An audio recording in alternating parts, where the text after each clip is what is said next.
네, 안녕하세요. 사구역장 이성입니다.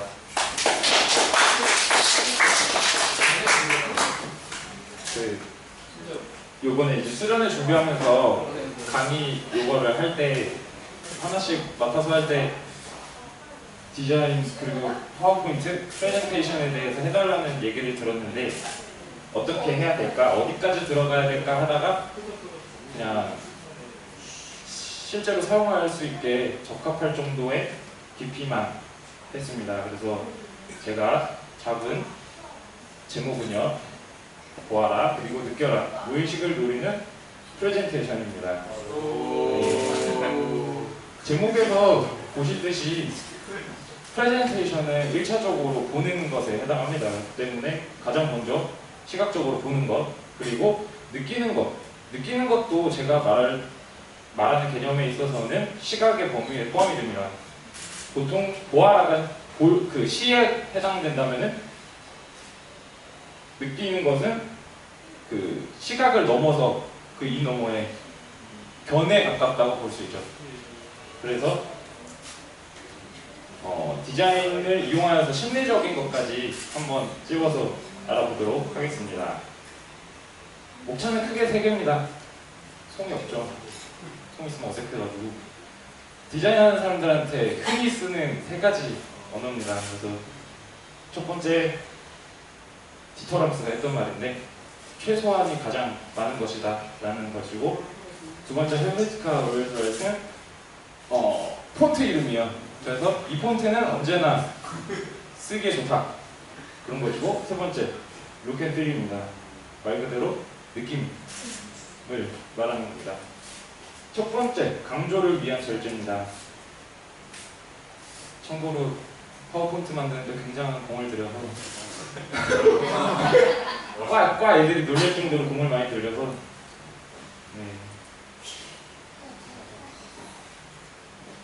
프레젠테이션이라는 것은 가장 중요한 겁니다.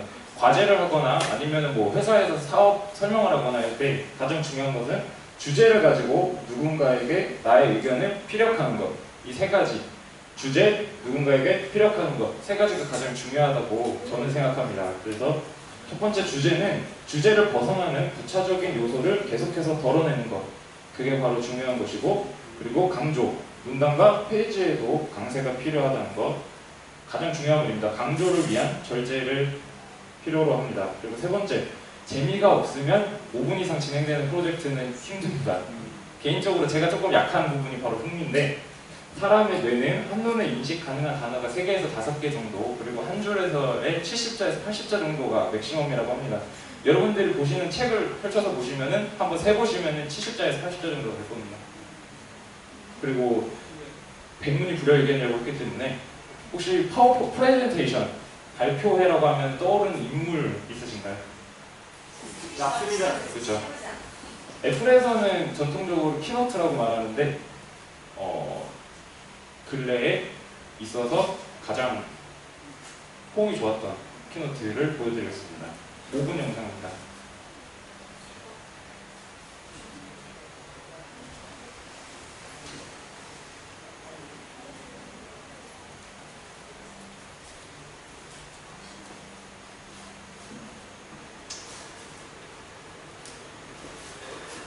This is a day I've been looking forward to for 2.5 years.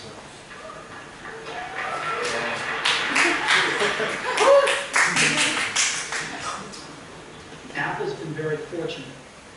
It's been able to introduce a few of these into the world. In 1984, we introduced the Macintosh. It didn't just change Apple, it changed the whole computer industry.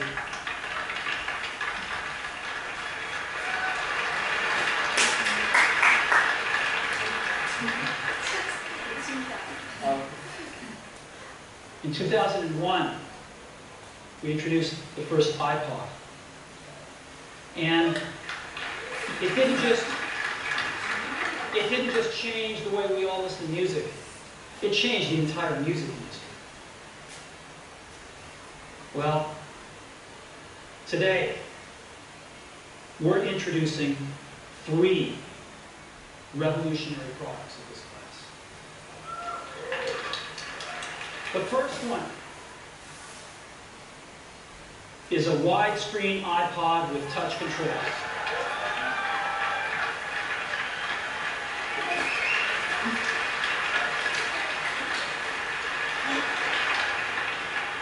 The second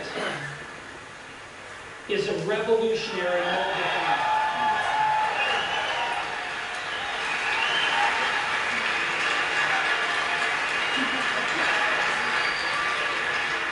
And the third is a breakthrough internet communications device.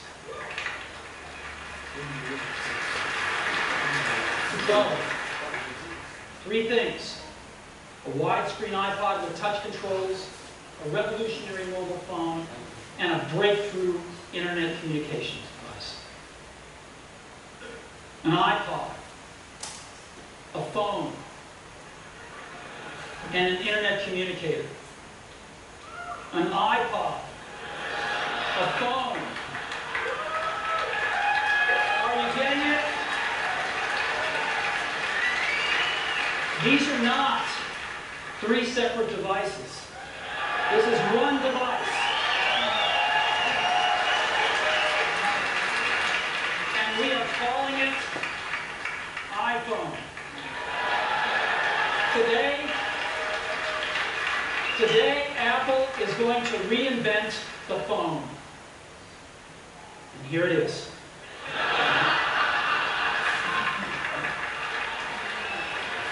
No. Actually, here it is, but we're going to leave it there for now. So, now, why do we need a revolutionary user interface? I mean, here's 4 smartphones, right? The Motorola Q, the BlackBerry, Palm Treo, Nokia E62, the usual suspects. And what's wrong with their user interfaces? Well, the problem with them is really sort of in the bottom 40 there. It's this stuff right here. They all have these keyboards that are there whether you need them or not to be there.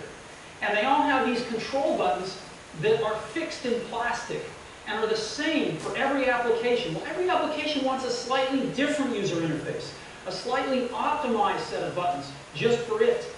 And what happens if you think of a great idea 6 months from now? You can't run around and add a button to these things, they're already shipped. So what do? It doesn't work because the buttons and the controls can't change. They can't change for each application, and they can't change down the road if you think of another great idea you want to add to this product.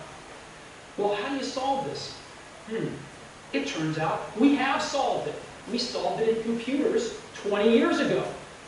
We solved it with a bitmap screen that could display anything we want, put any user interface up, and a pointing device. We solved it with the mouse, right? We solved this problem. So how are we going to take this to a mobile device? Well, what we're going to do is get rid of all these buttons and just make a giant screen. A giant screen. Now, how are we going to communicate this? We don't want to carry around a mouse, right? So what are we going to do? Oh, a stylus, right? We're going to use a stylus. No. Now, who wants a stylus? You have to get them and put them away, and you lose them. Yuck. Nobody wants a stylus. So let's not use a stylus. We're going to use the best pointing device in the world. We're going to use a pointing device that we're all born with. We're born with 10 of them. We're going to use our fingers. We're going to touch this with our fingers. And we have invented a new technology called multi-touch, which is phenomenal. It works like magic. You don't need a stylus. It's far more accurate than any touch display that's ever been shipped. It ignores unintended touches. It's super smart. You can do multi-finger gestures on it. And boy, have we patented it.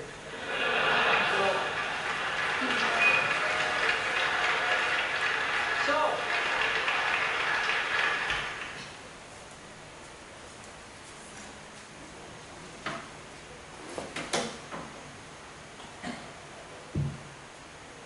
애플의 키노트는 전통적으로 조금 저렇게 약간 과장되어 있습니다. 항상 약간 부사적인 단어들을 상당히 많이 쓰고 환상적인 뛰어난 세상에 없었던 믿을 수 없는 그런 단어들을 많이 쓰는데 그런 것 때문에 사람들이 더 팬들이 많이 생긴 거라고 볼 수 있죠.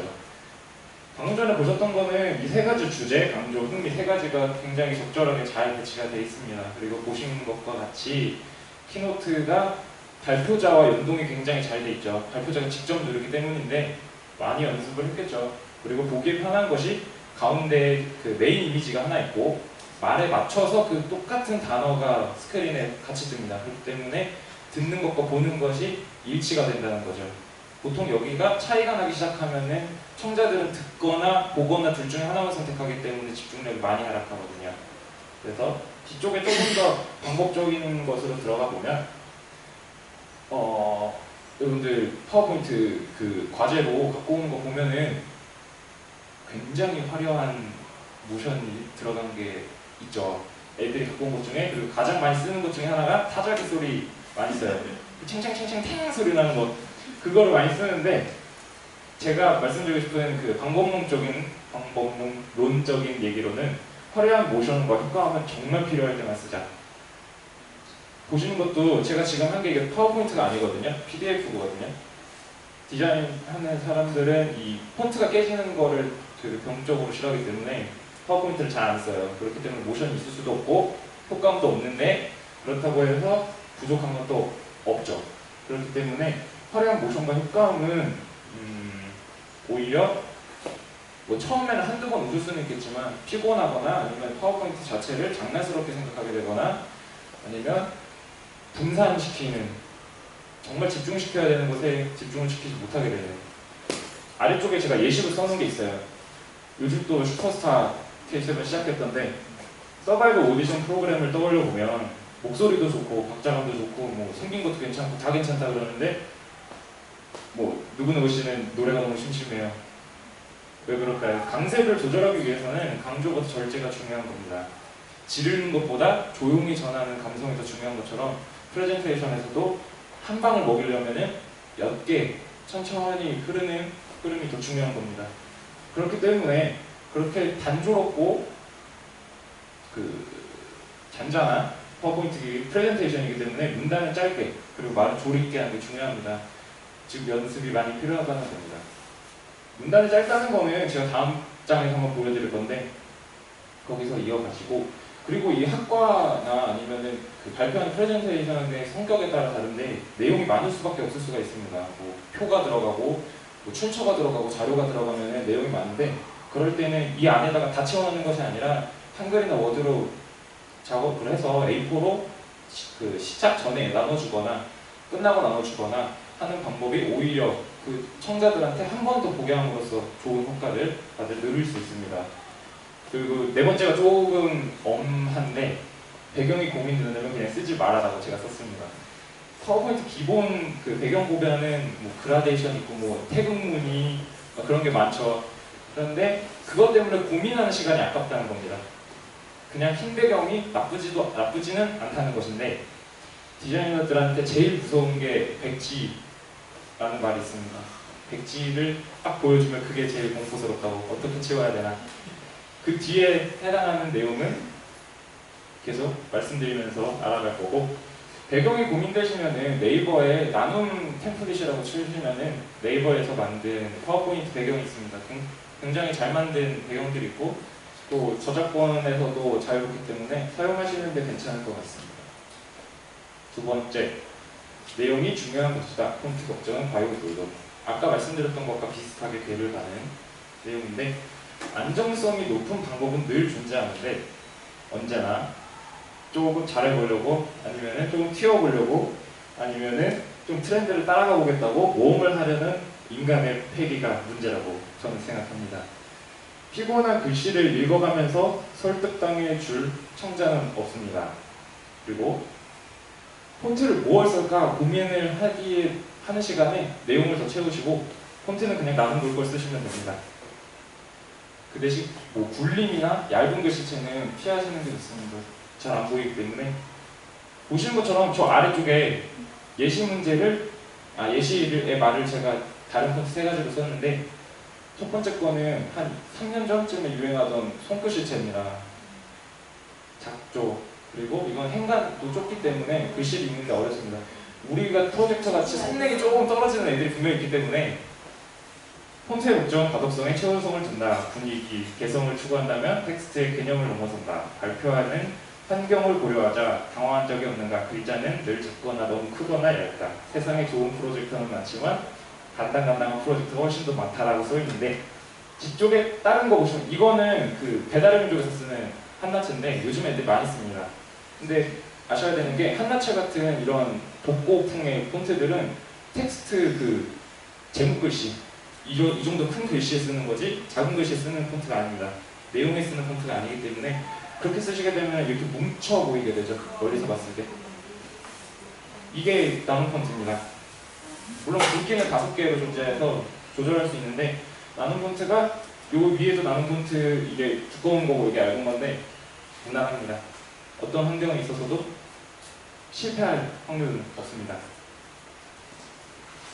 벌써 세 번째네요. 디자인 쪽 요소는 내용과 무관하다 생각한다. 즉 나랑 별 상관없지 뭐. 과연 그렇게 생각하느냐. 이번 파트가 제일 방법론적인 말이 많을 것 같습니다. 우선 색, 폰트, 문단 구성, 즉 느낌을 통일해라. 파워포인트 프레젠테이션을 쫙 이렇게 여러 개 띄워서 볼 수 있는 페이지 있죠. 그렇게 보면은 막 빨간색, 파란색, 노란색, 초록색 난리 나고 막 글씨도 막 파란색이었다고, 검은색이었다고, 빨간색이었다고, 초록색이었다고 보는 사람들이 파워포인트를 프레젠테이션을 한다면은 그걸 보는 동안 아, 이 사람은 어떤 느낌으로 이거를 얘기하는구나 라는 것을 감각적으로 쭉 알고 있어야 된다. 사자기 소리가 나요. 그렇기 때문에 본인의 아이덴티티를 세우는 데 있어서도 유리한 거고 좀 더 쉽게 말하면은 저걸 안 지키면은 정신없다는 뜻입니다. 느낌을 전하지 못한다는 겁니다. 손해보는 게 많다는 거죠.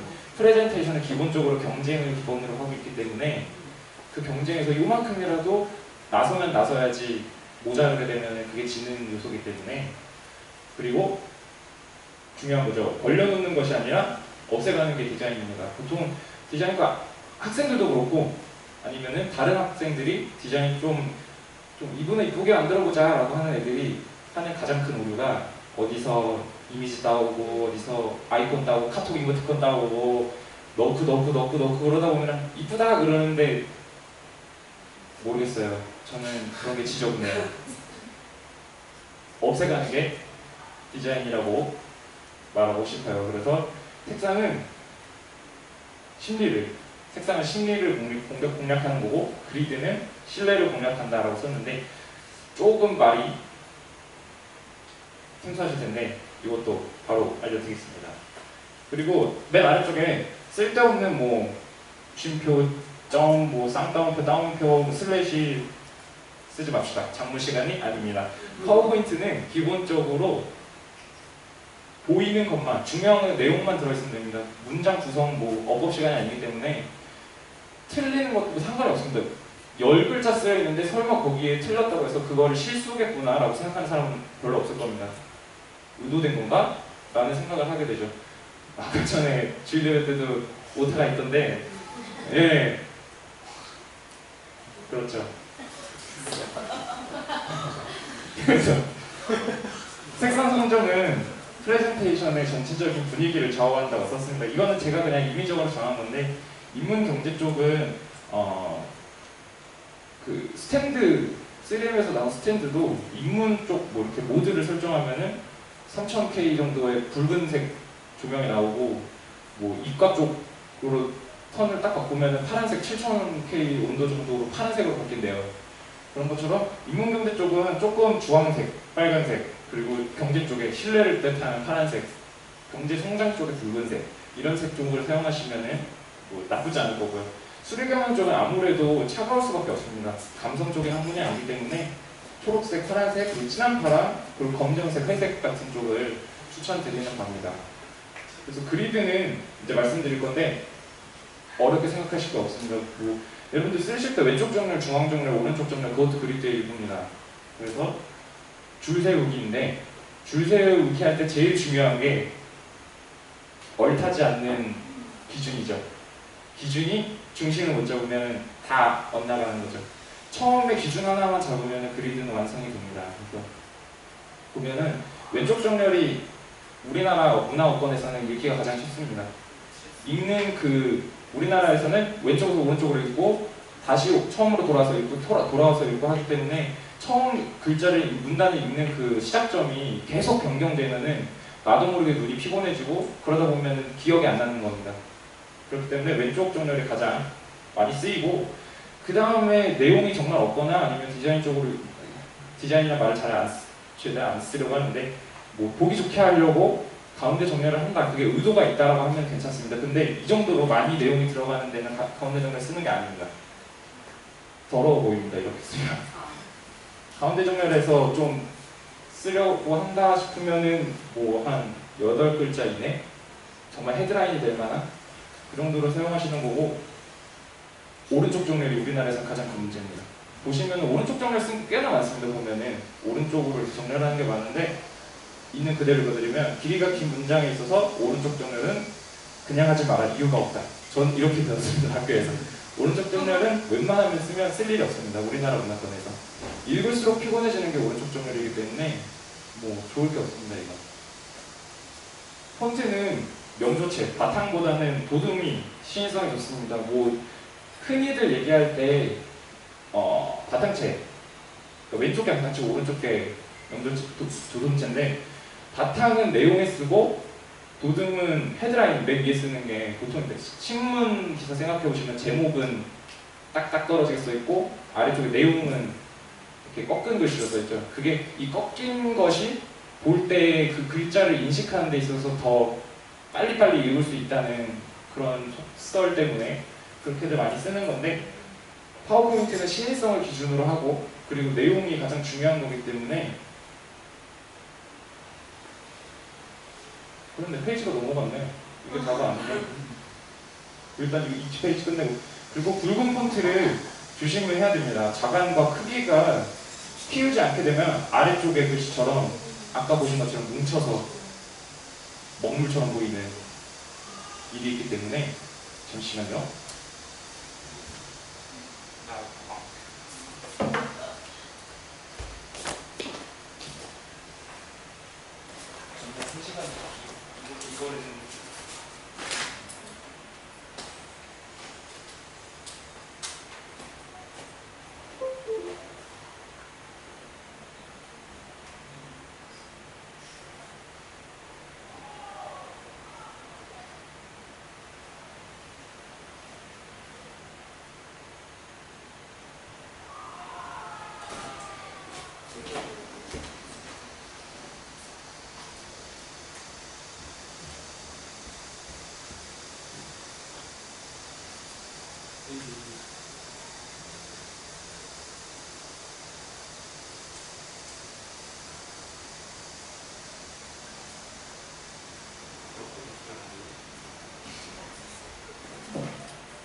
아까 처음에 그 문단을 짧게 해라 거기에 해당하는 내용인데 기사입니다. 그냥 기사 끌어온 건데 과제로 갖고 온 프레젠테이션 보시면 이런 거 많죠.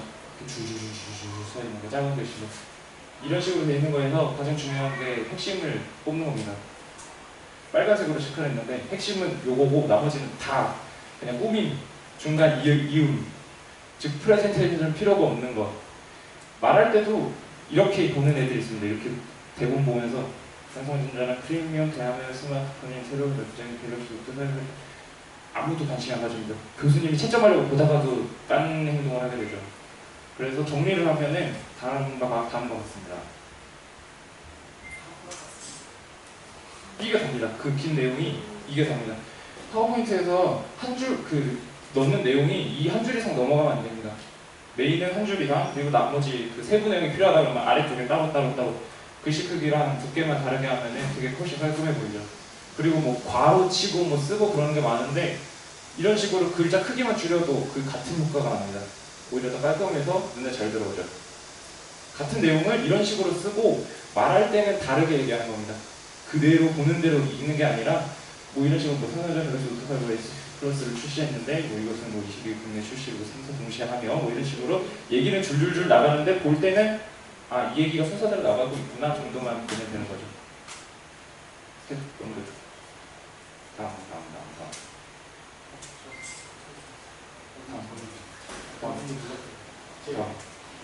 오케이. 많이 보신 거죠? 선교 그리드를 설명하려고 제가 갖고 온 건데 선교 포스터인데 보시면 이 안에 그리드가 숨어 있어요. 어떻게 숨어 있냐? 다음을 눌러주세요. 이게 그리드입니다. 이게 그리드입니다. 그리드인데 보시면은 교회 로고를 중심으로 해서 제가 만든 로고에서 이 반석에서 중심이 이 비읍이 아니라 니은 쪽입니다. 그래서 여기서도 보시면은 니은에서 시작이 되죠. 로고의 중심이 앞쪽이 아니라 뒤쪽입니다.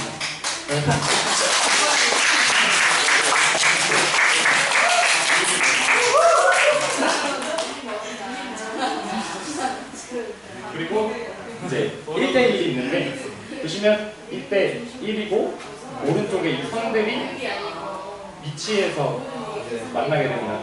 이런 식으로 하는 게 디자인에 있어서 그리드이고 여러분들한테 그 설명하기 위해서 하는 건데 파워포인트에서도 똑같은 겁니다. 글씨가 맨 위에 문장이 하나가 있으면 그 밑에 줄만 잘 맞추면 됩니다. 막 여기 갔다 오른쪽 갔다 왼쪽 갔다만 안 하면 됩니다. 다음 보여주세요. 저희 교회 로고인데요. 처음에는 이렇게 키보드에서 반석 쳐서 이렇게 시작했는데 글자를 완전히 다 뜯어고쳤어요. 그래서 지금 폰트라고 볼 수가 없는데 여기에는 약간 그리드에 끼워 맞춘 건지 아니면은 어쩌다 잘 맞은 건지 모르겠는데 굉장히 많은 선들이 들어가 있습니다. 되게 많아요. 되게 많은 선이 있어요. 선으로 이루어진 로고인데 그리드로서는 거의 그냥 할 수 있는 건 다 하는 것 같아요. 보시면은 1대1, 1대2고 뭐 원 3개가 씌우시고 그리드가 이런 거라는 겁니다. 이런 식으로 파워포인트를 하는 게 아니라 그리드가 이런 것이다라는 것입니다. 그래서 보시면은 되게 디자이너들이 뭐 지금 이 파워포인트도 똑같거든요. 전 페이지를 보시면은 뭐 이 비율이 다 똑같아요. 전체적으로 그런 식으로 굉장히 그 까다롭고 나름 신경을 써서 하니까 나도 디자인 공부하는 애들처럼 파워포인트 만들어봐야지 하고서는 막 더덕더덕 붙여놓는 게 아니라 일단은 정렬을 맞춰놓을 줄부터 선부터 그어놓고 시작하면은 훨씬 쉬울 거라는 겁니다. 색깔 맞추고 폰트 맞추고 선만 맞추면 쉬워진다는 거예요. 네. 그리고 마지막 승패는 현장에서 결정된다. 이거는 부가입니다. 부가인데 제가 학교에서 봤던 애들이 하는 가장 많은 실수입니다. 저도 말할 때는 말버릇이 있거든요. 그래서 그런데 그게 라는 말을 저는 되게 자주 써요. 되게라는 말도 자주 써요. 발표할 때 보면은. 근데 그런 거를 녹화하거나 아니면 다른 사람들이 알려주기 전까지는 본인 스스로가 알 수가 없고 또 태도의 자세에 있어서도 저도 지금 뭐 왔다 갔다 하고 뭐 그랬을 거고 태용 같은 경우에도 저번에 그 간증할 때 다리가 계속 왔다 갔다 하더라고요. 그게 한번 눈에 보이면은 계속 보여요. 그렇기 때문에 다시 알려드리면 하다 보니까 태호가 떠오르더라고요. 그래서 시선은 모니터 고정 또는 대본 고정을 하고 하는 애들이 있습니다. 대본을 못 외우니 보고 읽는다는 그런 허울 좋은 핑계를 대는데 대본을 보고 있다가 눈을 살짝 떠서 위를 봐서 청자들을 보면 그 사람들의 눈은 본인을 향하고 프레젠터를 향하고 있지 않습니다. 내가 보지 않는데 그 사람들이 나를 봐줄 리가 없습니다. 친절하게 생각하면 안 됩니다. 프레젠테이션은 기본적으로 불친절한 사람들, 내 적을 대상으로 한다고 생각하면 됩니다. 그들을 끌어들이는 거고 설득하는 거기 때문에 내가 최선을 다하지 않으면 그들은 한 걸음도 앞으로 안 다가오는 거죠. 다 컴퓨터 하고 있고 스마트폰 하고 있는 거죠. 그리고 아까 전에 말씀드렸던 것처럼 다리를 떨거나 쓸데없는 말버릇이 있는가 그 녀석들이 사람들에게 발각되는 순간 무대의 주인공은 그 녀석들입니다. 다리 떠는 것만 보이고 그 말만 들리고 기다리게 되는 거죠. 은근히 다음번에 되게란 말은 언제 떴을까 뭐 그런 식으로. 그래서 중요한 프레젠테이션일수록 리허설은 중요합니다. 사람들과 눈을 마주치고 떨린다면은 눈이 아니라 그냥 머리카락 아니면은 뭐 그냥 몸만 봐도 됩니다. 왜냐면 이렇게 쳐다보고 제가 준호 지금 뭐 배를 보고 있더라도 다른 사람들은 준호를 쳐다보고 있는 줄 알거든요. 그런 식인 거죠. 눈을 그냥 이렇게 한 번씩 쓱 훑어주면 돼요. 눈을 마주치고 그 사람이 어떤 생각을 할까를 생각을 하면 그때부터 꼬이는 거니까 그냥 눈은 그냥 앞을 보고 있는 거예요. 이런 식으로 그냥 쳐다보고 있으면 훨씬 더 자신감 있고 내용에 대한 신뢰도가 있어 보이죠. 그리고 말이 너무 빠르지 않도록 강세를 위해서 중요한 부분에 있어서는 뭐 그랬습니다 라고 말할 텐데 전체적으로 다다다다다다다 말했다가 그랬습니다 하고 지나가면 전혀 강세가 아니죠. 노래하는 거랑 똑같다고 생각하시면 돼요. 오디션 프로그램에서 강세를 위해서 그 전에 어떤 준비를 하느냐, 어떻게 드럼 소리가 작아졌다가 한 번에 터지느냐, 그런 걸 생각하시면 쉽죠. 그래서 몸과 말의 버릇을 잡아내자. 이게 가장 좀 많이 어린애들이 많이 틀리는 범하는 실수입니다. 그래서 저도 아마 이게 마지막 페이지일 텐데 준비하면서 제가 또 이거 막 이런 거 만들고 하면서 만들기만 하고 연습을 따로 못했어요. 그래서 시간 재는 것도 아니고 지금 몇 분 지났는지 모르겠는데 중요한 파워포인트 프레젠테이션을 할 때는 저는 예전에 복합하고 첫 번째 프레젠테이션을 하는데 그때 나름 되게 데뷔전 같은 거예요. 다시 컴백한 그런 거 같은 거예요. 그래서 연습을 20분짜리 파워포인트를 연습을 12번인가 13번을 했어요. 말이 12번, 13번인지 한 번에 20분 걸리는 걸 12번 하려면 되게 오래 걸리는 거거든요. 그래서 내용을 다 외우고 사람들 시선을 다 보고 그리고 내용을 완전히 암기를 했으니까 듣는 사람들한테 신뢰도 있어 보이고 버벅거리지 않으니까 귀에 거슬리는 것도 없고 보기에도 뭐 나쁘지 않았고 그러다 보니까 반응이 괜찮았어요. 그걸 보면서 제가 또 한 번 알았던 거거든요. 그래서 파워포인트 프레젠테이션을 만들 때 가장 중요한 거는 첫 번째로 내용을 줄이는 거, 너무 산발적인 내용을 쓰지 않는 거, 한 문장 이하로 줄이는 거, 그리고 나머지 부차적인 건 말로 하는 거, 그리고 그 말을 할 때 눈을 쳐다보는 거, 그리고 그 문장을 쓸 때는 가장 기본적인 폰트만 쓰는 거, 훌륭하다고 이미 평가된 폰트만 쓰는 거, 그리고 색상을 과도하게 많이 쓰지 않고 보는 사람을 방해할 수 있는 소리나 효과 등은 웬만하면 쓰지 않는 것. 정말 중요한 아까 애플에서도 키노트 보셨을 때 정말 중요한 건 이렇게 팡 터지는 효과를 쓰거든요. 그럴 때는 써도 좋지만 다방방방방 터지면은 정신이 없는 것처럼 강세 조절이 중요하다는 거. 그리고 그리드는 플러스예요. 플러스 요인이기 때문에 꼭 지키실 필요는 없지만 배경이 없어서 뭔가 어떻게 해야 되지 싶을 때는 그냥 기준 하나만 잡고 줄만 맞추면 뭐가 됐든 일단 된다는 거예요. 그것만 기억하시고 2학기 때 이제 얼마 안 남았는데 건승하시고 뭐 회사 다니는 친구도 있지만 프레젠테이션 할 때 조금이라도 도움이 되길 바랍니다. 저도 초등학교 선생님한테 배운 걸 여지까지 써먹고 있는 거거든요. 이 시간이 조금 도움이 되셨길 바랍니다. 감사합니다.